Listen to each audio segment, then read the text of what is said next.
Hello everyone. Well, let me give you updates. What started out to be a fairly simple little project has turned out to be a little bit more than a fairly simple project, unfortunately. Quite a few things that I've found with this particular setup, and let me kind of go over those real quick. First thing is the chains on this were completely rusted. I mean, they were not doing chain things appropriately. So,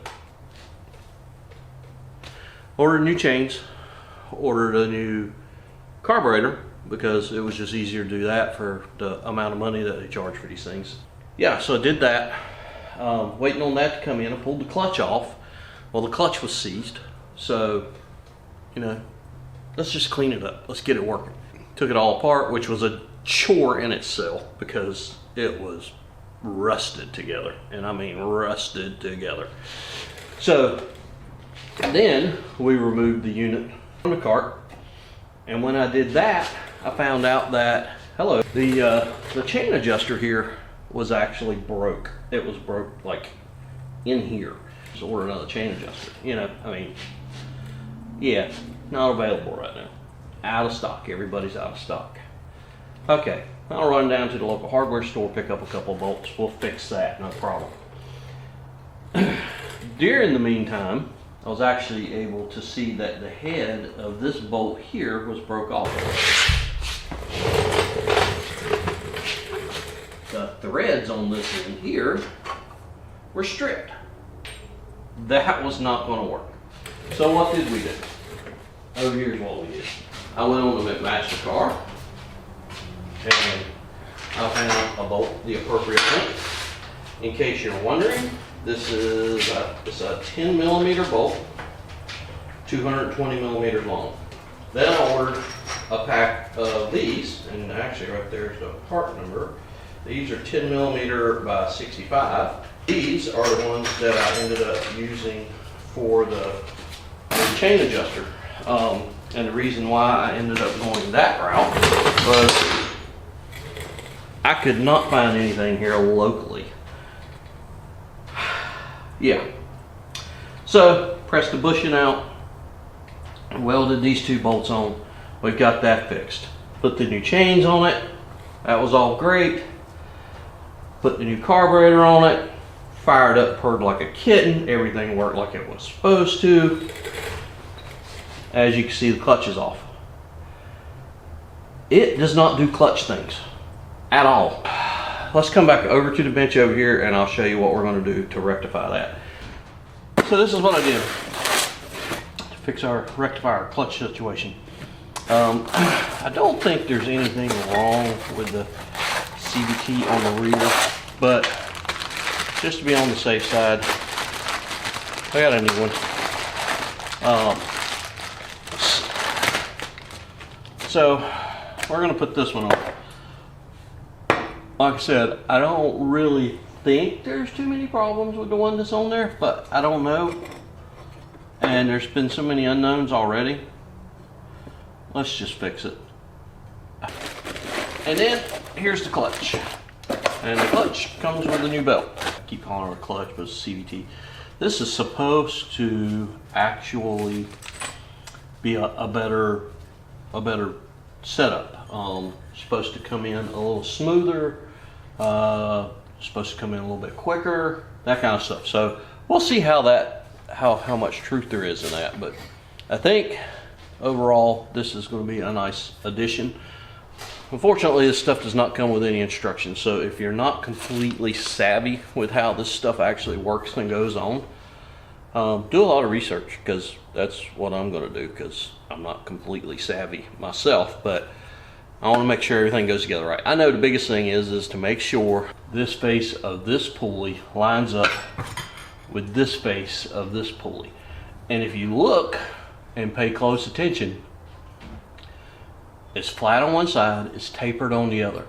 So whatever belt you decide to get, make sure it is the belt, but it's flat on one side. As you can see here, it's perfectly flat, and the other side is tapered.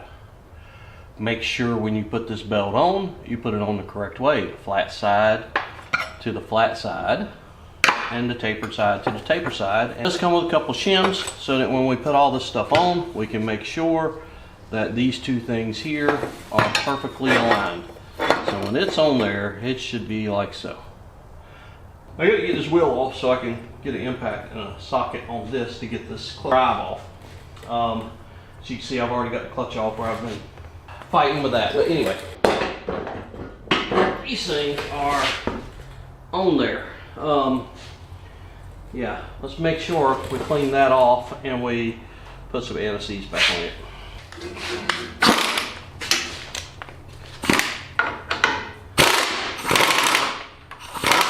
There we go. Fortunately, all right. Probably one of the first things that came off fairly easily. Make sure our keyway's still lined up. All right, well that looks good.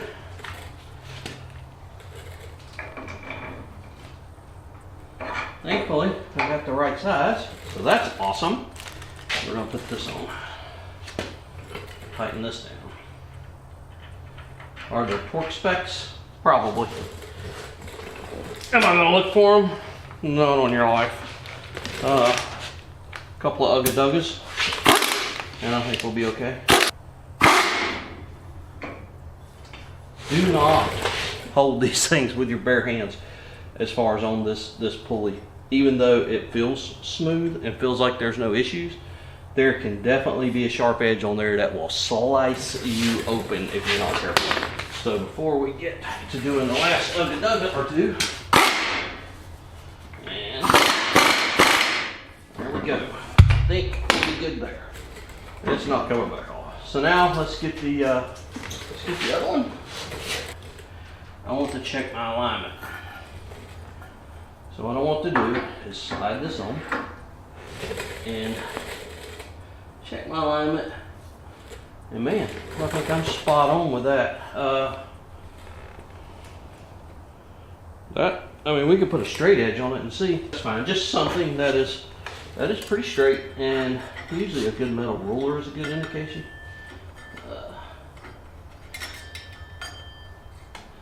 This might. Actually, I'm glad we did that because it actually does need to come out just a hair. So we're going to throw one of these shims on. Let's see where we're at. Now, did the trick. One shim on mine did the trick. The original clutch used this collar. We won't be able to use it on this one. Hopefully our bolt and stuff will work fine. So let's get our belt. Here, we've got a bolt for it. Again, remember, flat side of the belt to the back side of your pulleys. I've not watched any videos on this in case you're wondering, so I'm just winging it.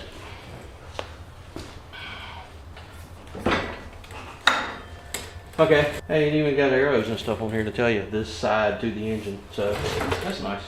All right, let's stick our bolt in this. That's way better than the first time. All right. There we go. Now that turns freely, whereas the setup we had on there before did not. All right. Hey, that part's done. Let's slide the tire back on it, and we'll fire this thing up and see how it works. It feels good. Alright, so we'll put a washer on first, put our little silver dust cover on, and then we put on our nut. Now this thing is driven off the splines, so you don't have to go crazy with tightening this down. You want to line it up so you can put your cotter key in. So, we'll make sure we got plenty of junk to trip over. And